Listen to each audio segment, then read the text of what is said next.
Renungan Pagi, Yesus Nama di Atas Segala Nama oleh Ellen G. White, 23 Desember 2024. Mari kita berdoa. Bapa kami yang di sorga, Allah pencipta langit dan bumi, laut dan segala isinya, Allah yang maha besar, maha kuasa, sumber segalanya, yang kami sembah selalu melalui anak-Mu yang tunggal, Yesus Kristus. Terpujilah Yesus, anak Allah yang maha tinggi, yang adalah seorang yang tidak berdosa. Pada pagi hari ini kami bersyukur boleh bangun dan berbakti, dan sebagaimana membaca dan mendengarkan nasihat firman-Mu, kiranya ini menjadi pembaharuan bagi kami semua, agar membenci dosa dan tidak membenci yang berdosa. Beserta kami sepanjang perbaktian ini, kehendak-Mu yang jadi. Ampun kami akan dosa dan salah, karena kami berdoa hanya dalam nama Anak Allah yang tunggal, Yesus Kristus, yang adalah Tuhan dan Juru Selamat kami. Amin. Renungan hari ini akan dibacakan oleh Ibu Wanda Pondaah. Kepada Ibu Wanda, kami persilahkan. Selamat pagi. Judul renungan pagi kita hari ini adalah Seorang yang tidak berdosa. Ayat inti terdapat di dalam Yohanes 8 ayat 10.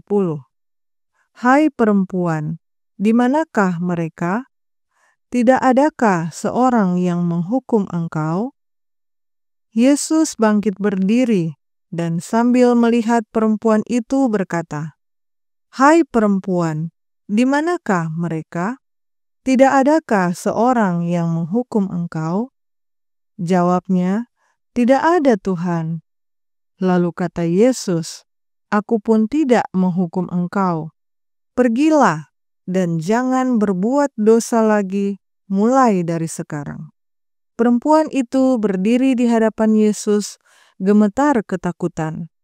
Kata-katanya, Barang siapa di antara kamu tidak berdosa, hendaklah ia yang pertama melemparkan batu kepada perempuan itu. Telah datang kepadanya seperti hukuman mati. Ia tidak berani menatap wajah Juru Selamat, tetapi diam-diam menunggu ajalnya. Dalam keheranan, ia melihat para penuduhnya pergi tanpa bisa berkata-kata dan bingung. Kemudian kata-kata harapan itu sampai ke telinganya. Aku pun tidak menghukum engkau.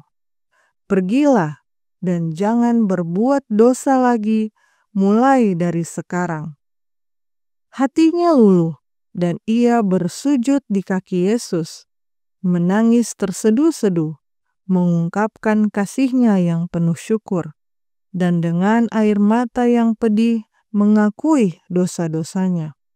Baginya, ini merupakan awal dari kehidupan baru, kehidupan yang murni dan damai, yang dibaktikan untuk melayani Allah. Dalam mengangkat jiwa yang jatuh ini, Yesus melakukan mujizat yang lebih besar daripada menyembuhkan penyakit fisik yang paling parah. Ia menyembuhkan penyakit rohani yang membawa kematian kekal. Wanita yang bertobat ini menjadi salah satu pengikutnya yang paling setia. Dengan kasih dan pengabdian yang rela berkorban, ia membalas belas kasihannya yang penuh pengampunan. Dalam tindakannya mengampuni wanita ini dan mendorongnya untuk menjalani kehidupan yang lebih baik, karakter Yesus bersinar dalam keindahan kebenaran yang sempurna. Meskipun dia tidak meringankan dosa atau mengurangi rasa bersalah, dia tidak berusaha untuk mengutuk, tetapi menyelamatkan. Dunia hanya memandang rendah dan mencemooh wanita yang bersalah ini, tetapi Yesus mengucapkan kata-kata penghiburan dan harapan. Seorang yang tidak berdosa mengasihani kelemahan orang berdosa dan mengulurkan tangan untuk menolongnya. Sementara orang Farisi yang munafik mencela, Yesus menyuruhnya, "Pergilah dan jangan berbuat dosa lagi mulai dari sekarang." Bukanlah pengikut Kristus yang berpaling dari kesalahannya dengan mata teralihkan, membiarkan mereka tidak terhalang untuk melanjutkan jalan mereka yang menurun. Mereka yang terus terang menuduh orang lain dan bersemangat membawa mereka ke pengadilan, seringkali dalam kehidupan mereka sendiri lebih bersalah daripada mereka. Orang-orang membenci orang berdosa, sementara mereka mencintai dosa. Kristus membenci dosa, tetapi mencintai orang berdosa. Inilah yang menjadi roh semua orang yang mengikutinya. Dikutip dari The Desire of Ages, halaman 461 dan 462. Demikianlah bacaan renungan pagi kita hari ini. Terima kasih dan Tuhan Yesus memberkati. Terima kasih atas penata layanan Ibu Wanda. Tuhan Yesus memberkati. Selamat pagi saudaraku dalam Tuhan. Perhatikan karakter ilahi dalam perumpamaan anak yang hilang yang terdapat dalam Christ Object Lessons halaman 203 paragraf 2. Sang Bapa tidak akan membiarkan orang merendahkan dan mengejek kesengsaraan anaknya dan pakaiannya yang compang-camping. Ia menanggalkan jubahnya yang besar dan megah dari badannya sendiri dan mengenakan ke tubuh anaknya yang hina.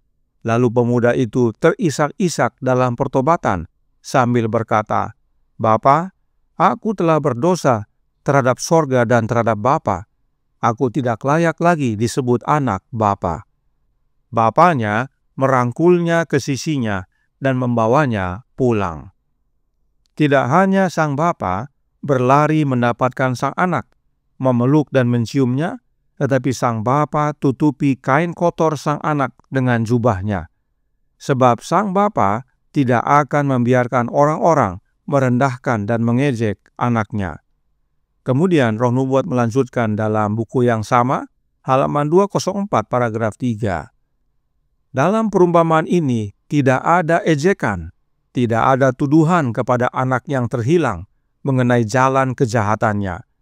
Anak itu merasa bahwa masa yang lalu telah diampuni dan dilupakan, dihapuskan untuk selama-lamanya. Dan demikianlah Allah berkata kepada orang berdosa, "Aku telah menghapus segala dosa pemberontakanmu seperti kabut diterbangkan angin, dan segala dosamu seperti awan yang tertiup." Yesaya 44 ayat 22.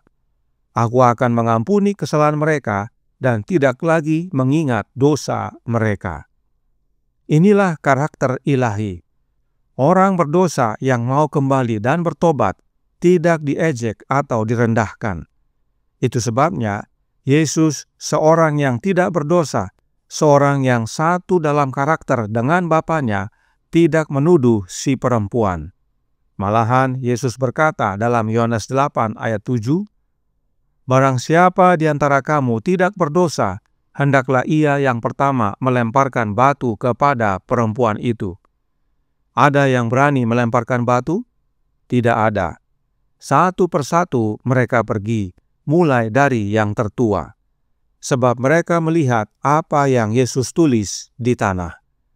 The Review and Herald tanggal 10 Januari tahun 1893 paragraf 6 berkata, "Rasa ingin tahu membuat mereka mendekat dan membaca apa yang ditulis di tanah. Di sana mereka melihat dosa-dosa mereka sendiri dinyatakan dengan jelas. Dosa-dosa yang jauh lebih parah daripada dosa perempuan yang telah mereka khianati. Karena para penuduhnya telah membujuknya, yaitu memujuk sang perempuan, untuk berbuat dosa, agar mereka dapat menjebak Kristus." Jadi, para ahli Taurat dan orang-orang Farisi membujuk si perempuan untuk berbuat zina, supaya mereka gunakan untuk menjebak Yesus. Dan Yesus tahu akan hal itu, serta menuliskannya di tanah. Oleh karenanya, Roh Nubuat berkata dalam The Spirit of Prophecy, volume 2, halaman 350, paragraf 2. Mereka kini menjadi takut kalau Yesus akan menyingkapkan kesalahan mereka kepada semua yang hadir, dan karena itu setelah mereka mendengar perkataan itu, pergilah mereka seorang demi seorang, mulai dari yang tertua.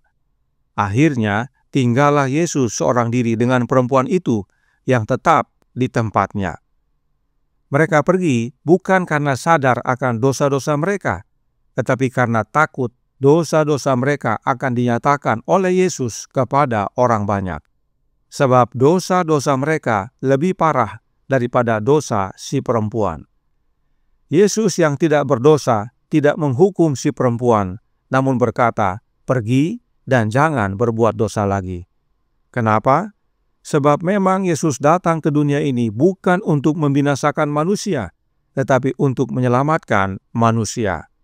Perhatikan yang Roh Nubuat jelaskan berikut ini. Yesus tidak meringankan dosa atau mengurangi rasa bersalah, tetapi Ia datang bukan untuk menghukum. Ia datang untuk menuntun orang berdosa menuju kehidupan kekal. Dunia memandang wanita berdosa ini sebagai orang yang harus diremehkan dan dicemooh. Tetapi Yesus yang suci dan murni membungkuk untuk menyapanya dengan kata-kata penghiburan, mendorongnya untuk memperbaiki hidupnya.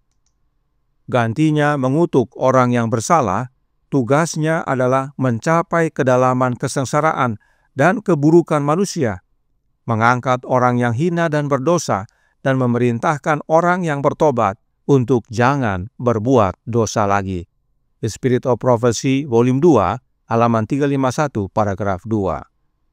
Sebab memang Yesus membenci dosa, tetapi mencintai orang berdosa. Itu sebabnya tentang perempuan itu, renungan pagi hari ini berkata dalam Jesus Name Above All Names, halaman 375, paragraf 3 dan 4. Hatinya luluh, dan ia bersujud di kaki Yesus, menangis terseduh-seduh, mengungkapkan kasihnya yang penuh syukur, dan dengan air mata yang pedih mengakui dosa-dosanya. Baginya, yaitu bagi sang perempuan, ini merupakan awal dari kehidupan baru, kehidupan yang murni dan damai yang dibaktikan untuk melayani Allah. Dalam mengangkat jiwa yang jatuh ini, Yesus melakukan mujizat yang lebih besar daripada menyembuhkan penyakit fisik yang paling parah. Ia menyembuhkan penyakit rohani yang membawa kematian kekal. Wanita yang bertobat ini menjadi salah satu pengikutnya yang paling setia. Dengan kasih dan pengabdian yang rela berkorban, ia membalas belas kasihannya yang penuh pengampunan. Kiranya kehidupan Yesus yang tidak berdosa ini menjadi bagian kita, yaitu oleh menerima rohnya Yesus, yang adalah hidupnya Yesus itu, maka kita pun menjadi serupa dengan Yesus dalam menghadapi mereka yang jatuh dalam dosa. Gantinya mengutuk, mengejek yang bersalah, kita tuntun mereka kepada Yesus, agar mereka percaya dan beroleh hidup yang kekal. Tuhan memberkati, saya bawa dalam nama Yesus. Amin. Mari kita berdoa. Bapa kami yang di sorga, Allah pencipta langit dan bumi, laut dan segala isinya, Allah yang maha besar, maha kuasa, sumber segalanya, yang kami sembah selalu melalui anak-Mu yang tunggal, Yesus Kristus. Terima kasih atas nasihat indah pada pagi hari ini. Teladan Yesus, seorang yang tidak berdosa, dapat menjadi bagian kami, yaitu membenci dosa, namun tidak membenci orang berdosa. Malah kami perlu tuntun orang-orang yang jatuh dalam dosa untuk datang kembali kepada Yesus, menerima pertobatan dan kehidupan yang kekal. Karenanya tolong kami ya Bapa, karuniakanlah roh anak-Mu dalam hidup ini, sebab hanya oleh menerima rohnya Kristus yang adalah hidupnya Yesus, maka hidup kami menjadi hidup serupa dengan Dia, yang tidak mengejek, tidak menuduh dan menghukum orang berdosa, tetapi memimpin mereka kembali kepada Yesus. Beserta kami sepanjang hari ini kehendak-Mu yang jadi, Ampun kami akan dosa dan salah, karena kami berdoa hanya dalam nama Anak Allah yang tunggal, Yesus Kristus, yang adalah Tuhan dan Juru Selamat kami. Amin.